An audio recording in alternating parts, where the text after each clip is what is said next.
오늘도 제가 말씀을 전하고 성도님들은 들으시는데 이게 무슨 말씀을 전하고 듣는지 서로가 좀 알고 또 듣고 나누면 말씀을 더 만날 수 있겠죠.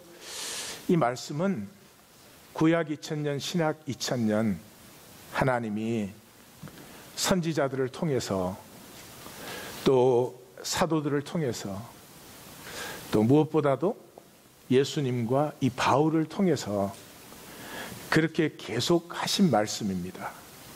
그렇지만 이 4000년 계시의 역사에서 이 말씀을 받은 사람은 아주 극소수에 불과합니다. 그래서 하나님의 역사는 뭐 큰 강물로 흐르는 게 아니고 정말 찾지 않으면 만날 수 없는 실개울로 흘러갑니다. 그래서 말씀을 전하는 저도 부담스러워요. 왜냐 그러면 하나님의 말씀은 우리에게 부담스러워요. 듣기가 싫어요. 왜? 하나님의 말씀은 하나님 나라를 선포하니까. 근데 우리는 저부터 다 내 나라를 세우고 싶어요. 그건 뭐 나쁜 게 아니에요. 내 마음대로 안 되면 우린 참 불안해져요. 아이의 작은 행동 하나도 내 뜻대로 안 되면 불안하고 두려워지는 거죠. 그래서 이 말씀이 굉장히 우리에게는 부담스러운 말씀을 전하고, 여기 쓸 때마다 제가 참 죄송하기도 짝이 없죠. 이 성도들을 일주일 내내 힘들게 사셨는데 그게 또 제가 이런 말씀을 전하는 게 좀 저 자신도 답답하기는 합니다. 그런 말씀을 우리가 주고받는 것입니다. 신약에도 구약에도 하나님 말씀 전했더니 온 사람들이 다 그냥 어떻게 돼가지고 막 하나님을 따르고, 그건 종교에나 있는 일이고 하나님의 생명 역사는 그렇지 않다. 그래서 전하는 저도 그 점에 대해서 깨어 있어야 되고, 우리 성도님들도 저 말씀을 부담스럽기 때문에 머리로는 이해를 하지만 내 가슴으로는 항상 이렇게 밀어놓는 말씀이다. 그 아시고 같이 나누십시다. 오늘 본문은 이제 11장 2절에서 16절까지 본문인데요. 이 본문은 이 전체 11, 12, 13, 14 4장 중에 들어있는 본문이에요. 그래서 그 중심이 12장입니다. 그래서 사도 바울이 이제 무엇에 대하여 그러면 그것에 대한 제목이다. 그건 다 아시죠, 이제 그죠? 우상 제물에 대하여 이렇게. 그래서 이 11장, 12장, 13장, 14장의 제목은 영적인 일에 대하여. 우리 번역은 신령한 일에 그렇게 했어요. 그럼 왜 그런지 난 알 수가 없어요. 하여튼 고린도전서 시작할 때 신령한 이런 단어가 나오면 그냥 영적인 뉴마스, 그 성령이라는 뜻이에요. 그래서 영적인 일에 대해서 너희가 바로 알기를 원한다. 왜냐 그러면 2절 거짓된 세상 가치에 끌려다니고 있으니까. 그러면서 3절 결론이 이것이에요. 우리 대중 기독교가 참 쓰기를 좋아하고 많이 잘못 써먹은 기절이죠. 하나님의 영으로는 예수를 저주할 자라 하지 않고 성령으로만 예수를 주시라 하신다. 이 사도 바울이 지금 이 말씀을 할 때는 주는 누구예요? 황제가 주죠. 황제에게 저주를 받았죠, 나사렛 예수는. 근데 하나님의 영이 임하면 황제가 주가 아니고 그 황제에게 저주를 받아서 십자가에 못 박힌 예수를 주라고 고백한다. 그 두 개가 전혀 다른 세계입니다. 황제 세계에 있으면서 교회 다니는 게 아니고 전혀 새로운 세계가 열렸기 때문에 그 진짜 세계에 주님은 이 죽음의 권세를 끈 예수라고 하는 것을 선포하기 시작합니다. 이것은 그냥 똑같이 살면서 이렇게 하는 게 아니고요. 전혀 새로운 세계가 열려버린 것이고, 이 지나간 모든 날들이 내가 왜 그렇게 살았지? 그랬을 리가 없을 것 같아. 그런 거를 욕심내고 그렇게 더러운 생각을 하고, 우리가 다 그렇게 했는데도 이 새 세계가 탁 열리고 보면은 안 그랬을 것 같은 저 같은 뻔뻔스러움이 이 생기는 그런 고백을 얘기하는 것이에요. 자, 그런데 왜 그러면 우리가 이렇게 속아서 사나? 이미 예수님이 사망 권세를 깨시고 이 본질 세계를 열어버렸는데도 우리는 현상 세계에 계속 속아서 사는가 하는 게 핵심이 죽음을 쏘겨놨기 때문에. 그래서 성경의 죽음은 우리가 생각하는 죽음과, 우리는 육체가 죽으면 죽음이라고 해요. 그건 죽음 아니에요. 그냥 폼을 바꾸는 거죠. 이 현상 세계에 있을 때는 현상이 필요하니까 육체를 입고 있는 것이지만, 이 현상 세계가 끝나면 우리는 각자 자기가 끝나는 시간이 있죠. 또 전체가 다 끝나는 시간도 있어요. 그 현상 세계 끝나면 폼은 더 이상 필요 없어요. 그러니까 육체가 죽는 것은 성경에서 죽음이라고 한 데가 없어요. 그럼 성경의 죽음은 무엇인가? 창세기에서 제일 먼저 죽음이 나오죠. 뭐에서? 너희가 선악을 알게 하는 나무의 열매를 먹지 마라. 내가 먹는 날에는 반드시 죽으리라. 근데 아담과 이브가 죽었어요, 안 죽었어요? 우리식으로 하면 안 죽었죠. 그러니까 여기에 정확한 의미는 죽음으로 살게 된다는 거예요. 선악과를 먹으면 생명을 살지 않고 죽음으로 살게 된다. 뭐 이상한 얘기 같지만 이게 당연한 얘기입니다. 남편과 아내가 만났어. 근데 남편과 아내가 선악과로 살아. 그러면 그게 생명이 피어나지 않아요. 정죄와 판단과 사망의 권세가 그걸 사로잡게 돼 있는 거죠. 그래서 신약에도 똑같아요. 예수님께서 죽은 자들이 하나님의 아들의 음성을 들을 때가 오나니 아들의 음성을 듣는 자는 살아나리라. 그러니까 살아난다는 말은 죽었다는 말 아니에요.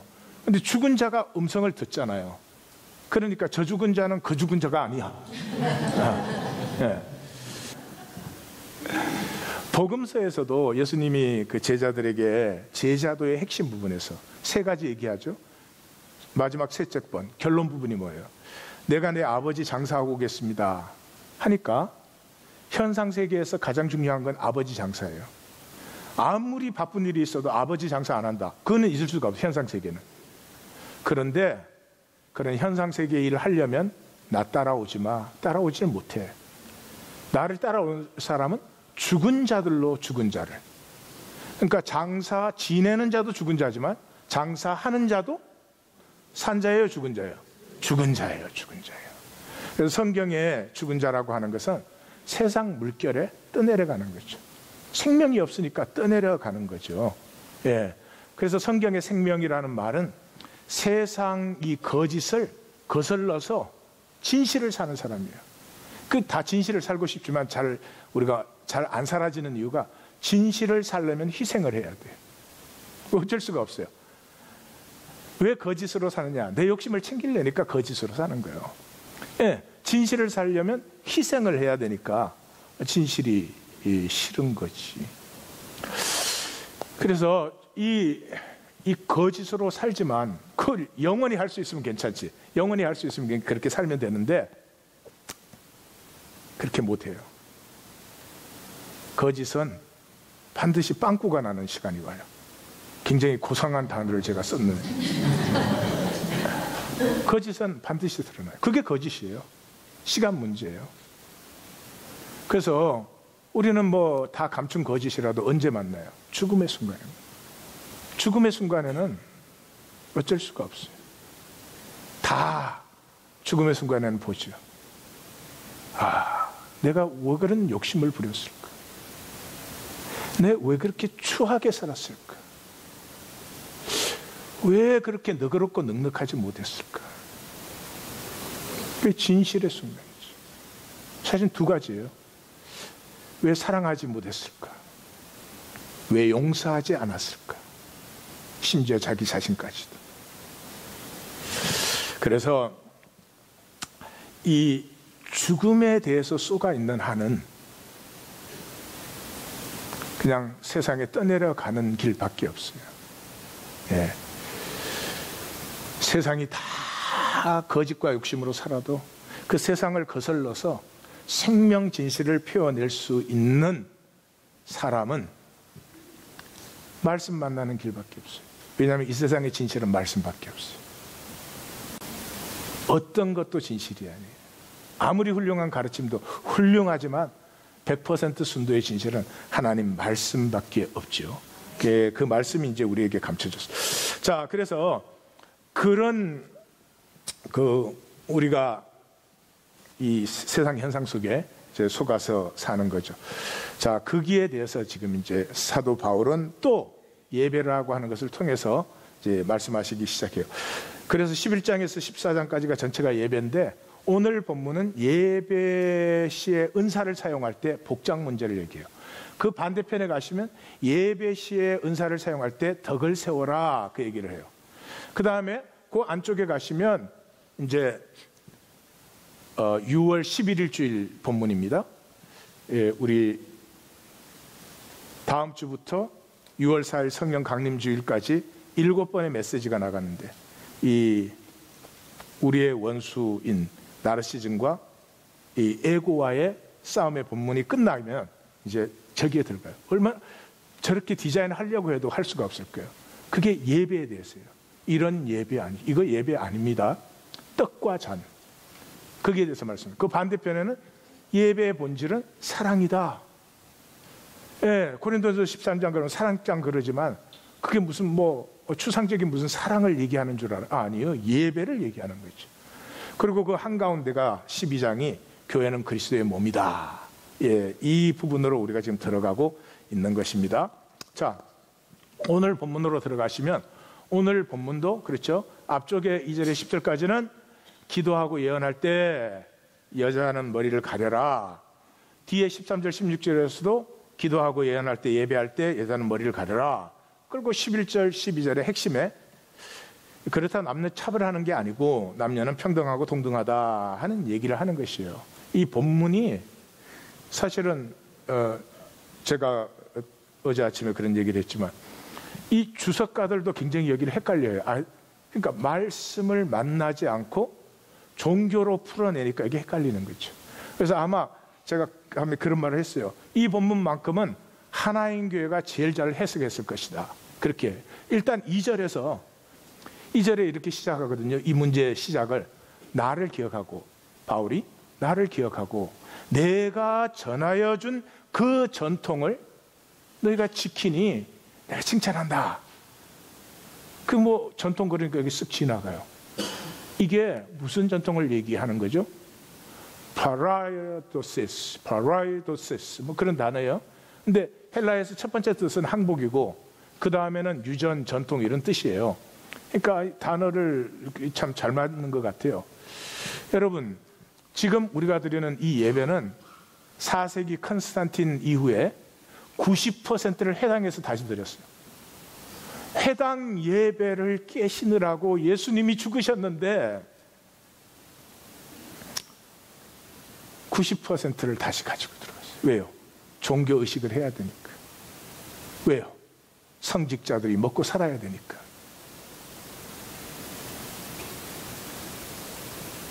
사도 바울이 뭐 하고 댕긴 것입니까? 부활하신 예수님 만나서 그 회당에 가서 회당 그 종교의식 깨버린 거 아니에요. 그게 유대인들이 죽이려고 따라다녔겠죠. 그리고 뭐를 세려댔어요? 예수님께서 사도들과 하신 것처럼 떡과 잔을 나누는 것이죠. 종교의식이 아니고 먹음의 자리에 함께하는 것이죠. 그런데 이 먹음이 배 채우려고 먹는 것도 아니고 맛있는 거 이 입에 혀끝 채우려고 하는 것도 아니고 그 먹음의 자리에서 같이 먹으면서 기도도 나오고 찬송도 나오고 예언은 설교입니다. 성경에 설교라는 단어는 없습니다. 그 기독교가 만들어낸 단어고 예언은 이게 설교가 아닌데 사실은 우리에 비하면 설교라고 할 수 있겠죠. 그게 나와요. 그러니까 무슨 말이냐 그러면 그 당시에는 다 하우스 철치니까 작잖아요. 그럼 서로의 먹음의 자리에서 삶을 나누면요, 생명이 통해요. 너의 아픔도 알고 너의 기쁨도 알아요. 너의 아픔을 위해서 내가 기도가 나오고, 또 그것의 회복을 위한 찬양이 또 저 사람에게서 나오고, 식사 시간이 그냥 위장을 채우는 것이 아니라 그 식사가 생명 통하는 식사 자리 같아요. 상상이 잘 안 되시죠? 그래도 하나님 교회는 상상이 좀 되실 걸로 생각해요, 제가. 맞습니까? 그 나눔 없이 할 수 없어요. 우리가 악해서가 아니고, 그런 나눔 없이는 그저 세상 가서 내가 남한테 또 얼마나 기 안 죽나. 그래서 잘나야 되고, 잘 못 나면 비참해지니까 내 거 지켜야 되고, 뭐 지킨다고 뭘 제대로 지키는 것도 없지만 그렇게 외에는 사는 수가 없어. 하나님은 온 인류가 한 가족으로 그렇게 창조를 하셨는데, 이 현상 세계는 다 단절되어 있잖아요. 전부가 단절되어 있잖아요. 행복하십니까? 가족 사이도 단절되어 있어요. 행복하지 않아요. 그걸 살아요. 그걸 회복하신 게 예수님의 십자가예요. 종교 세우신 거 아닙니다. 그죠? 예. 그래서 너희가 그 떡과 잔을 나누는 거, 그 참 칭찬을 합니다. 근데 그 떡과 잔을 나눌 때 여자들의 복장이 좀 문제가 돼서 그 얘기를 하는 거죠. 그래서 3절에서 6절까지는 남자는 머리를 그대로 두고 여자는 머리를 가려라, 그러는 것이에요. 그리고 3절에서 얘기하기를, 이렇게 질서가 있잖냐, 다 동등하지만 질서가 있잖냐. 예, 그리스도가 하나님을 아버지라고, 내가 아버지로부터 보내심을 받았다, 뭐 아버지 끌어간다 그러잖아요. 그러니까 이 현상 세계 표현이죠. 하나님은 그리스도는 하나님으로부터 났고, 이 그리스도가 모든 것을, 로고스가 창조했죠.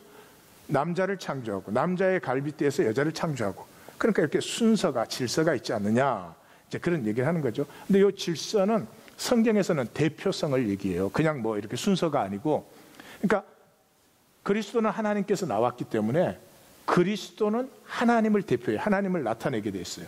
그 다음에 그리스도가 아담을 창조했기 때문에 남자는 이 그리스도를 나타내게 돼 있어요. 대표하게 돼 있어요. 또 남자 갈빗대에서 여자가 나왔기 때문에 여자는 남자를 대표하게 돼 있어요. 예, 여성이 남성을 나타냅니다. 그런 관계예요.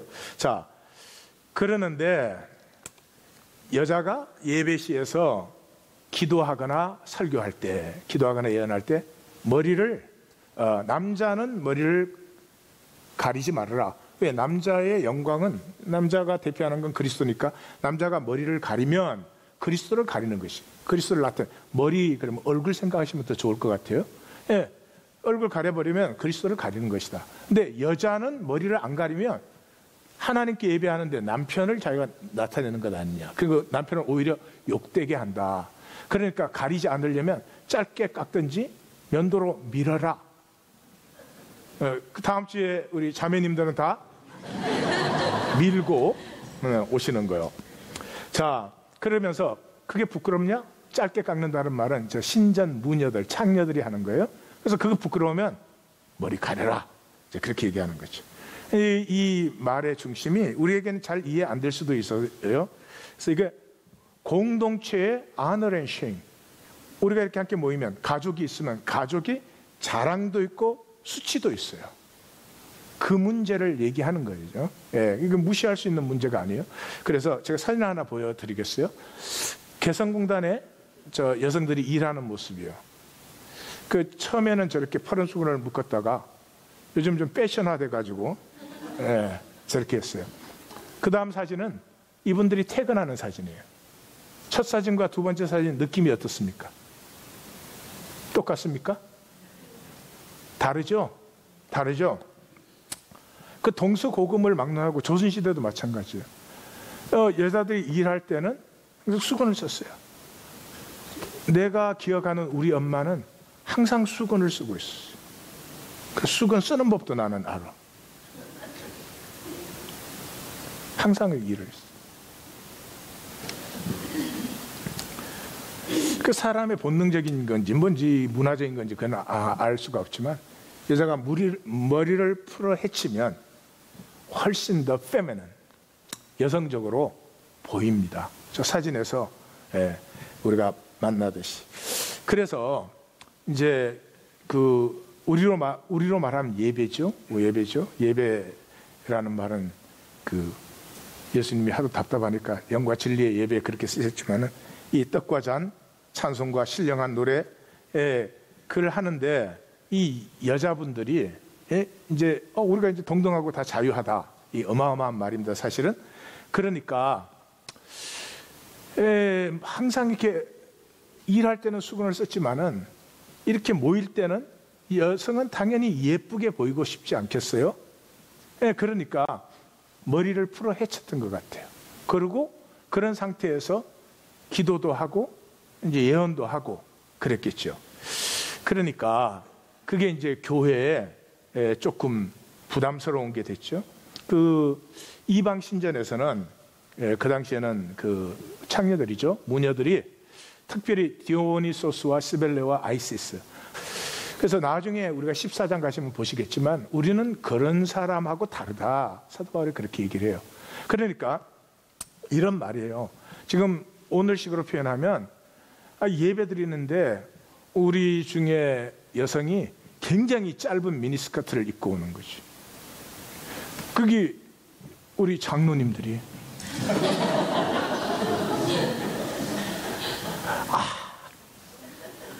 목회에 즐거우면 장로를 핍박할 수 있는 데 있습니다. 우리 장로님들이 자매님 그러고 인사를 하는데 가슴은 또 이까지 팍 파졌어요. 인사를 하는데 눈을 어디에 둘 줄을 몰라. 그러니 그 남자들이 참 어색하지 않겠어요? 그러지 말으라는 거죠. 그래서 이제 7절에서 10절까지는 남자들의 명예를, 남자들을 그렇게 수치스러운 느낌을 갖지 않게 해줘라. 남자면 당연히 여성에 대해서 어떤 느낌이 생기죠. 근데 예배에 그런 느낌이 생기도록 하는 건 피차에 덕스럽지 않다, 이런 것이죠. 그래서 이제 7절에서 10절까지는 아까 제가 말한 순서 얘기하는 거예요. 남자는 하나님의 형상과 영광이고, 여자는 남자의 영광이니까 이렇게 여자는 머리를 가리는 것이 좋다. 그래서 바로 성경에 아담에게서 이브가 났지, 이브가 아담에게서 났냐.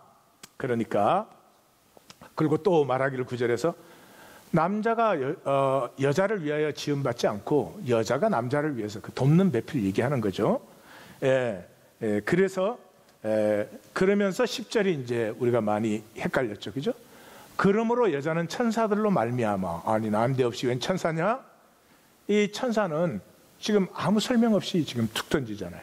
앞뒤가 없이 그냥 툭 던지잖아요. 그러나 그 말은 뭐예요? 그 당시에 일상적인 표현이었다, 이 말이에요. 그래서 이 말은 우리가 그러잖아요. 뭐 예배 은혜가 충만하면 성령 충만했다 그러죠.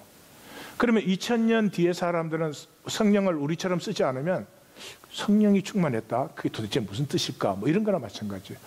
그 당시에 똑같은 사회 사본에 보면은 모임의 그 분위기를 정숙하게 함으로 천사가 충만하게 하라, 그렇게 되어 있어요. 그러니까 우리로 말하면, 지금 말로 하면 천사들로 말미암아, 이 말은 예배의 영적 분위기를 충만하게 하기 위하여서 그런 걸림되는 행위를 하지 말아라, 그런 거예요. 그 다음에는 권세 아래에 있는 표를 머리 위에 두라. 또 이게 무슨 말이냐? 그게 to have authority on her head, 그런 수거예요, 이디엄. 그래서 저 수거는 그 단어 그대로예요. 자기 머리에 대해서, 자기의 머리의 그 권세에 대해서 테이크 차지해라, 이런 단어예요. 그래서 저 수거가 딱 3번 더 나오는데 계시록에서만 나와요. 그 두 정인의 역사에서, 그다음에 마지막 수학을 하는 그 천사의, 그다음에 예수님 재림 후에 성도들의 권세를 얘기할 때 3번 나와요. 그래서 저 뜻은 두말할 것도 없어요. 자기가 가진 권세를 똑바로 잘 행사해라, 그러는 거죠. 그런데 사도 바울이 요 본문 다 앞에서 내가 권리를 가지고 있는데 권리를 어떻게 한다? 권리를 어떻게 한다? 다른 사람의 유익을 위해서 쓴다. 이게 진짜로 권리를 쓸 줄 아는 사람이에요. 그래서 여성이 그래 자유해 맞아. 뭐 미니스커트 입고 올 수 있지. 그런다고 예배가 안 되겠냐? 그러나 그 권리를 너를 위해서 쓰지 말고 그 눈둘 데 없어서 몸둘 바를 모르는 장로님들을 위해서 써라. 앞에 너무 좋아하시는데 지금. 네. 자, 이제 그런 말입니다. 자, 그러면 그 다음에 이제 11절, 11절 이게 핵심이다 그랬죠. 이 시작을 그렇게 해요. 그러나 주 안에는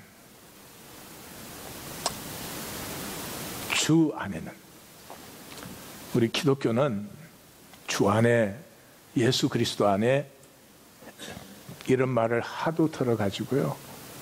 저게 무슨 뭐 아무 감흥이 없을 수도 있지만 사도 바울은 저 한마디를 위해서 생명을 드렸습니다.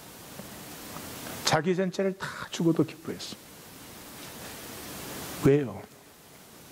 사도 바울이 부활하신 주님을 만났어요. 부활하신 주님을 만났을 때 그 부활하신 주님은 사망 권세를 깨신 주님이시죠.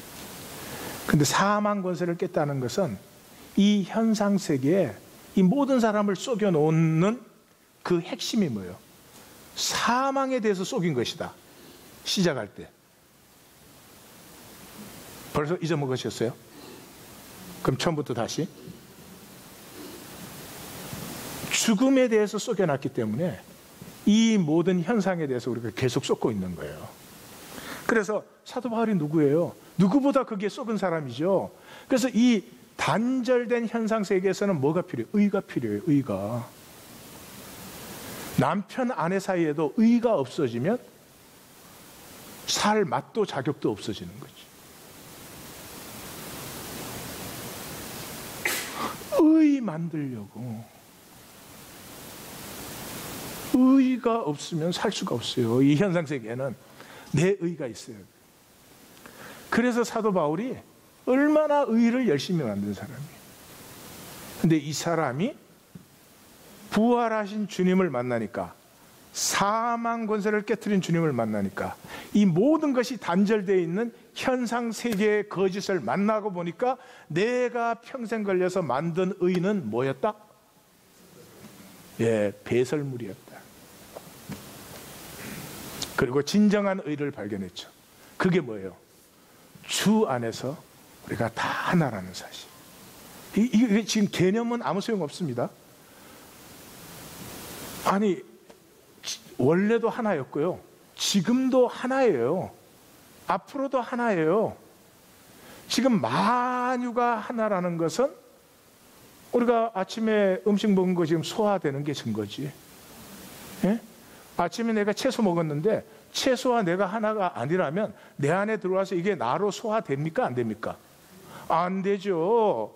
이 공기를 내가 들어 마셔서 이 공기가 나의 생기가 되어주는데 이게 하나니까 들어와서 내 생기가 되지, 이게 나하고 단절된 전혀 다른 것이라면 생기가 될 수 없어요. 지금도 하나예요. 하나니까 살아있어요. 근데 우리가 하나면 하나님의 뜻이 이루어지니까 마귀는 우리가 계속 단절된 것으로 살아가게 만드는 것이죠. 그게 다 쏘가 있었어요. 부활하신 주님을 만나는 순간에 사도 바울은 그 순간에 다 깨달은 건 아니죠.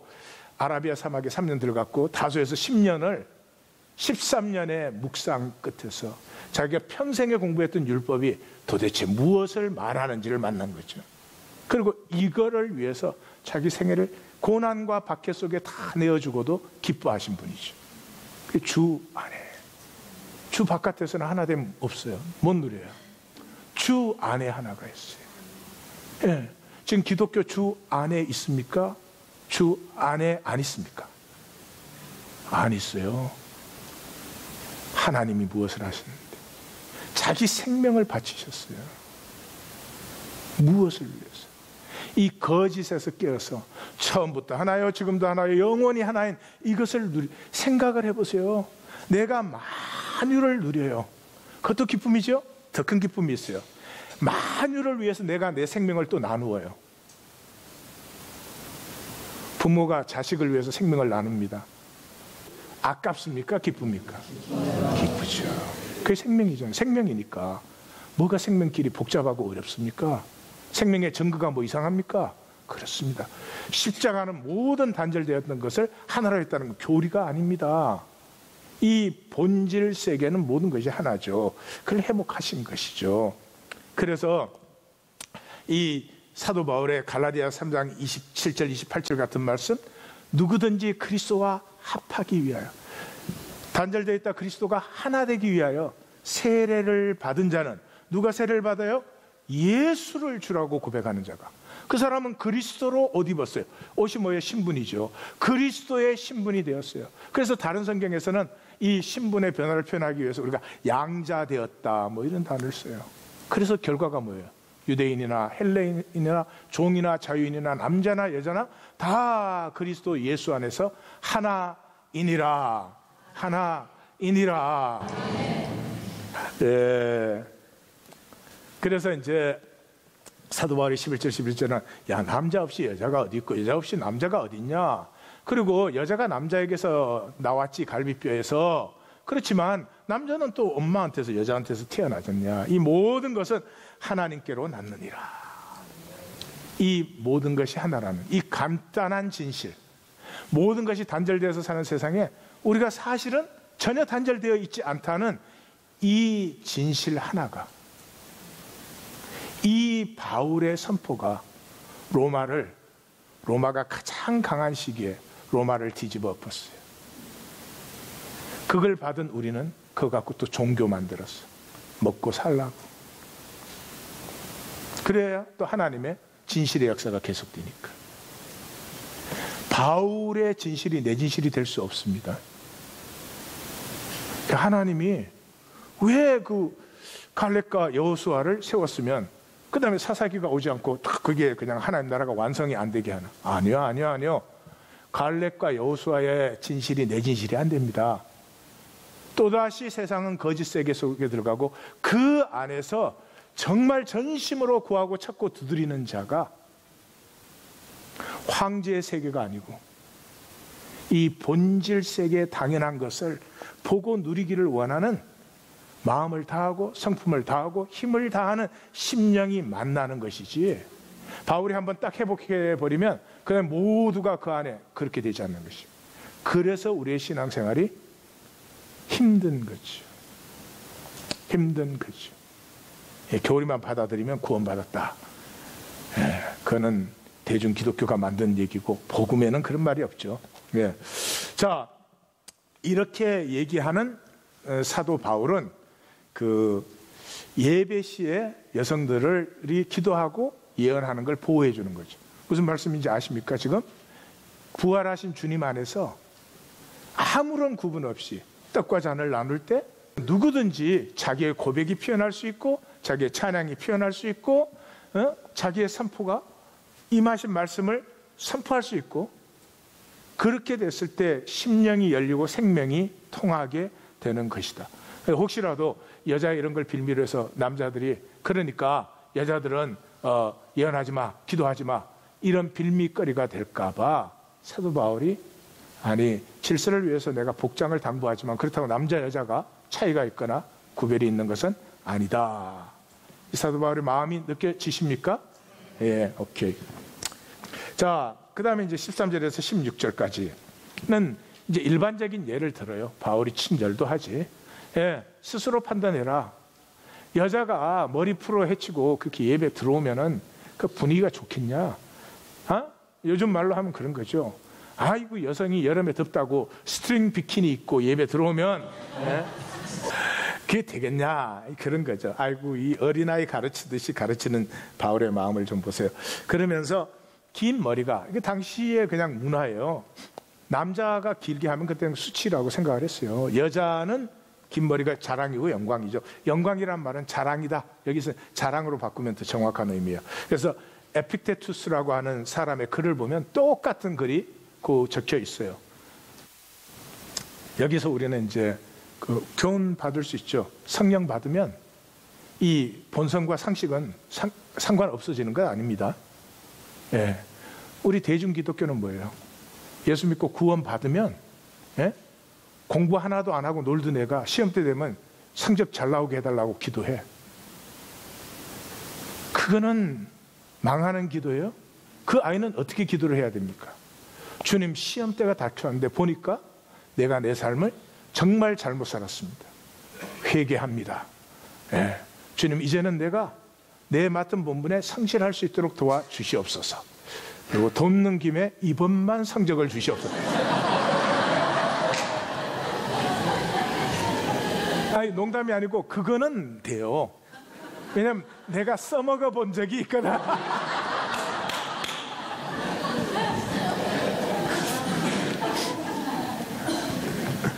하여튼 우리 이 대중 기독교는 말이죠. 믿습니다 그러면 삶은 안 살아도 되는 줄. 믿습니다. 그 사람은 그때부터 정말 성실하게 사는 것입니다. 그때부터 진실되게 사는 것입니다.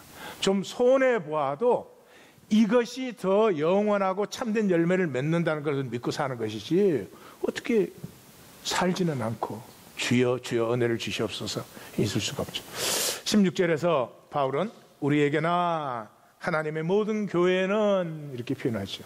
그러니까 이 말은 뭐예요? 바울을 통해서 개척된 교회들이 많이 있었죠, 그때. 그런데 지금 이 고린도전서를 쓰고 있는 것은 3차 선교여행 에베소에서 3년 사역을 하면서 쓴 거니까 뭐 많은 교회들이 있었습니다. 그렇지만 더 많은 교회들이 있었죠. 사도 바울 전에. 이미 바울이 다메섹에 있는 교회 핍박하러 갔었죠. 뿐만 아니죠. 베드로가 그 핍박 때 사마리아 구스의 내시도 복음을 전거받았죠. 그 다음에 베드로가 두로와 욥바에서 사역하고 있었죠. 또 베니게와 구브로와 구레네에 이미 교회가 있어가지고 이 구브로는 사이프러스 섬이에요. 구레네는 지금 리비아예요. 거기에 있던 성도들이 안디옥으로 와서 안디옥 교회가 세워지는 바람에 바나바가 바울을 초청해서 거기서 이제 바울의 사역이 시작됐죠. 그랬으니까 바울에 의해서 개척된 교회보다 다른 교회가 훨씬 더 많았죠. 이 모든 교회에 이런 관례는 없다. 예? 예배 분위기에 남의 덕을 이렇게 세우지 않고 자유하다고 멋대로 하는 데는 없다. 이렇게 해서 사실 사도 바울이 고린도 편지를 쓸 때 이미 그렇게 하죠.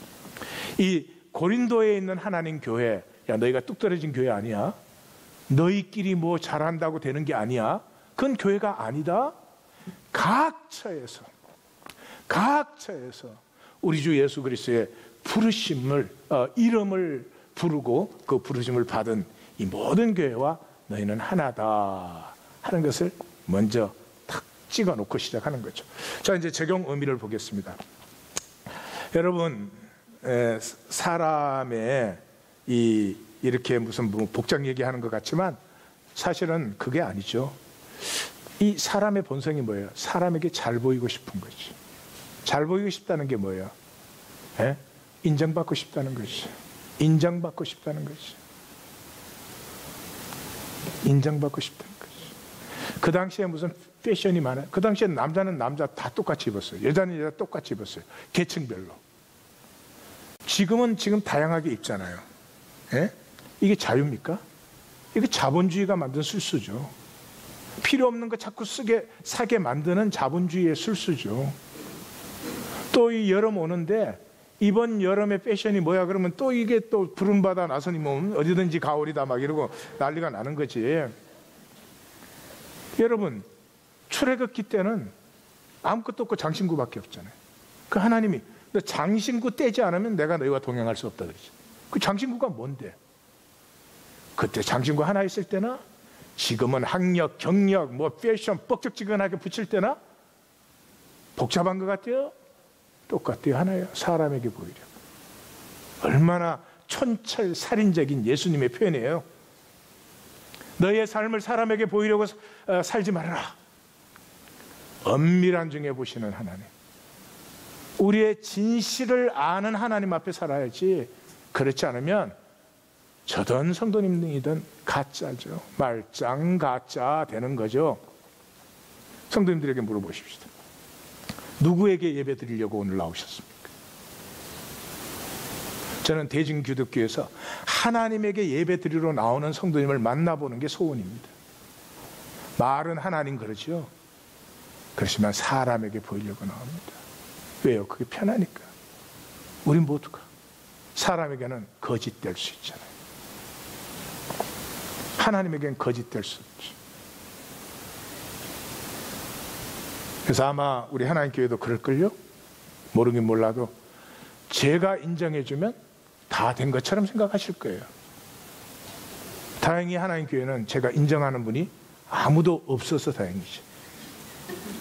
오로지 나. 이런 걸 뭐라 그런다고요? 아따, 그건 또 되게 크게 대답을 하시고, 아유 정말.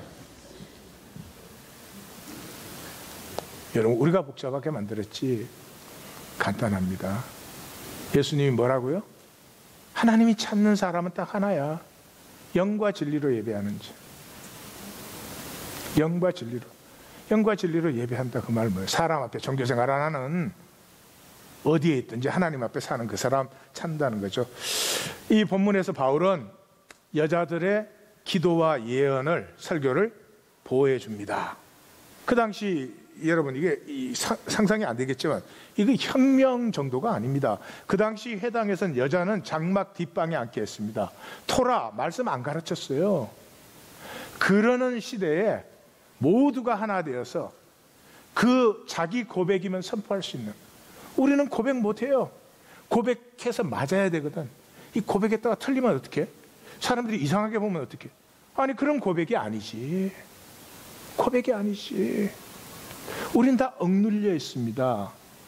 그래서 생명길을 살지 못하는 거죠. 그런데 내 아픔이면, 내 찬송이면, 내 기쁨이면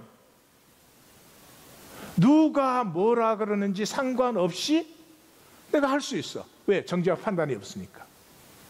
응? 저는 하나님 주신 은혜 중에 하나가 우리 엄마예요. 저를 이제 늦게 낳았으니까. 엄마 앞에서는 무슨 짓을 해도 학권이가 최고야. 누나 형?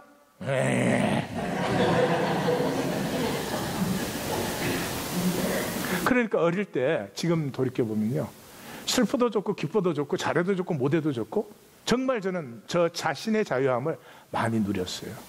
그게 또 하나님 저를 쓰기 위한 그 과정이었겠죠. 현상세계를 보시면 기가 눌려가지고요. 현상세계의 목적은 한 가지예요. 그냥 기를 누리는 거예요. 너 학력 뭐 있어? 너 뭐 돈 얼마나 있는데? 네가 누군데? 너 뭐 잘생겼어? 이 현상세계에는 목적은 딱 한 가지예요. 기를 누르는 거예요. 하나님의 목적은 딱 하나예요. 생기를 우리 안에 불어 넣어주셨으니까 우리에게서 하나님의 생기가 살아나도록, 살아나도록. 네, 그 생기가 살아난 아멘이 아니네. 하나님의 기가 살아나세요.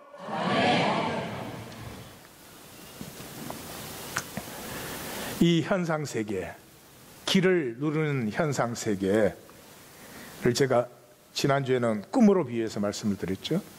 예, 꿈이라는 것은 이렇게 잠에서 안 깨게 하는 기제다 그랬죠. 지금 우리가 현상세계에서 안 깨어나요. 왜 안 깨어나냐 그러면 바빠요. 바빠요. 굉장히 바쁩니다. 왜? 현상세계에서는 신경 쓸 게 많아. 내 컨트롤이 가야 될 게 얼마나 많은지 몰라. 예? 왜 그런 줄 아세요? 그냥 현상세계는 우리를 자꾸 업앤다운 시켜요. 그래야 정신이 없어 따라가니까. 이런 사람 없어요? 계속 업만 있는 사람 절대로 없어요. 현상세계 계속 다운만 있는 사람, 그런 사람도 없어요. 그러니까 업이든 다운 신경 쓸 거 없어. 가만 놔두면 다 올라갔다 내려갔다 그래. 그 내려갈 때 죽는다 그러지 마라. 예. 뭐 신방 요청하지 마. 다 바빠. 올라갈 때 나 불러. 삼겹살 할 때.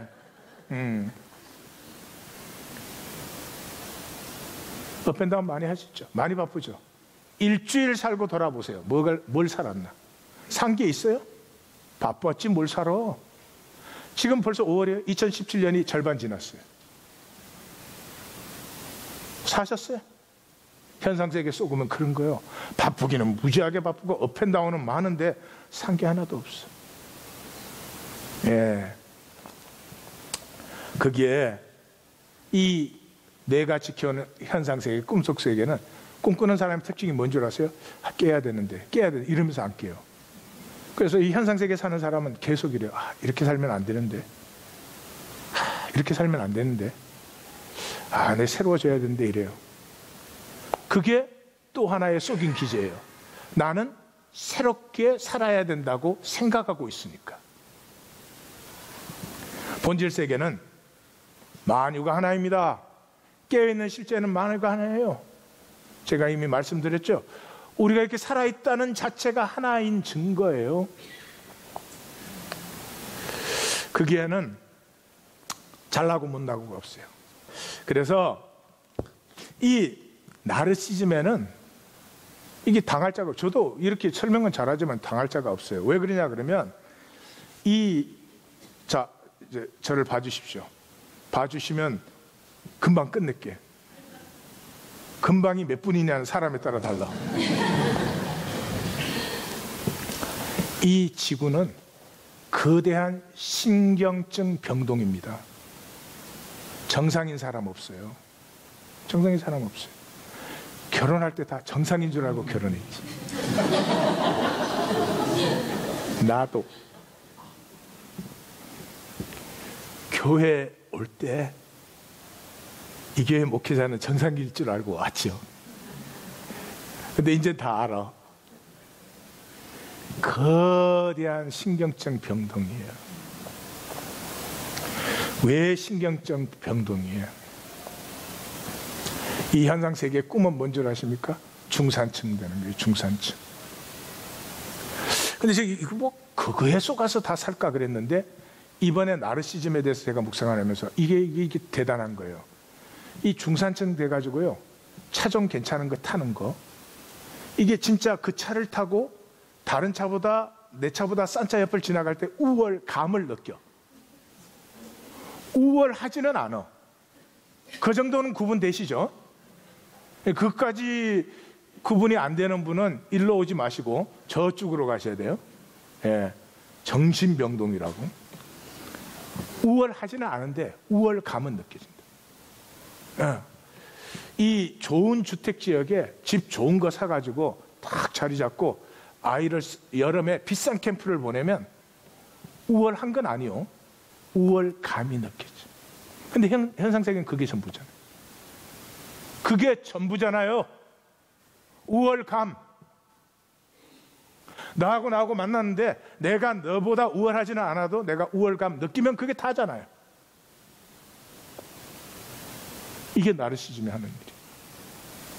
그러면 저소득층은 뭐예요? 그 중상층 되는 게 꿈이에요.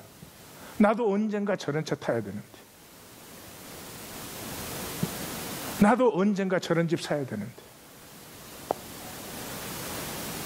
그것에서 자유할 수가 없어요. 그래서 하나님이 계속 말씀을 전하지만 그 말씀과 부딪히는 심령은 그 꿈에서 깨어나서 만유가 하나인 현실 세계로 돌아오는 사람은 정말로 드문 것입니다. 제가 끝에다 이렇게 붙여놨는데 보지요. 우리가 하나일 때 누리는 복이, 우리가 하나님의 자녀된 권세를 누린다고 되어 있어요. 우리는 주님의 친구로 모든 비밀을 알아요. 온전히 어렵다함을 받아. 어디에 열등의식과 수치가 들어올 자리가 있어요. 하나님과 한 영으로 하나가 된대요. 하나님과 한 영으로 하나님과 하나가 된대요. 주님과 한 몸이 돼요. 거룩한 성도예요. 완전히 자유합니다. 내 생애가 잘 살 수도 있고 못 살 수도 있지만 모든 것이 합력의 선을 이룹니다. 이제 내 마음은 더 이상 두려워하는 마음이 아니고 능력과 사랑과 근신하는 마음이에요. 세상의 소금과 빛이죠. 하나님의 동력자죠. 장차 주님과 함께 다스릴 자죠. 주님 안에서 모든 것을 할 수 있습니다. 할 수 있는데 너에게 덕이 안 돼서 내가 스스로 절제하는 것이지 내가 불가능한 것이 아닙니다. 예, 그래서 무엇이든지 구하는 것은 다 받게 되어 있습니다. 이 산대로 바다에 빠지라 할지라도 하나면 당연히 되죠. 하나면 여러분, 어떻게 부모가 자식이 하나인데 자식에게 뭘 뺏어내려고 합니까? 무엇을 해도 자식을 위한 거죠. 그것이 통하고 있다면, 만약에 산이 바다에 빠져질 필요가 있다면 그렇게 되게 돼 있는 것입니다. 나의 삶은 생수의 강에 흘러넘치죠. 나는 임재 안에 있고 영원한 소망을 바라보는 사람입니다. 이것이 하나일 때의 약속입니다.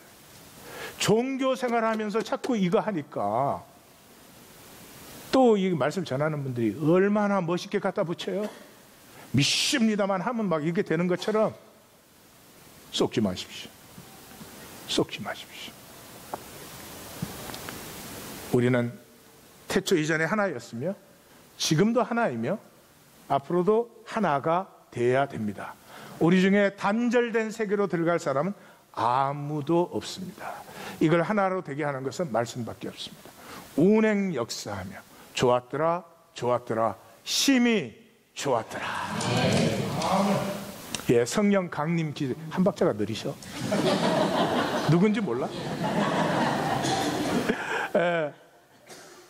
6월 4일 성령 강림절까지 이 본질세계 회복, 이 하나됨의 회복, 주여 나를 긍휼히 여기시옵소서.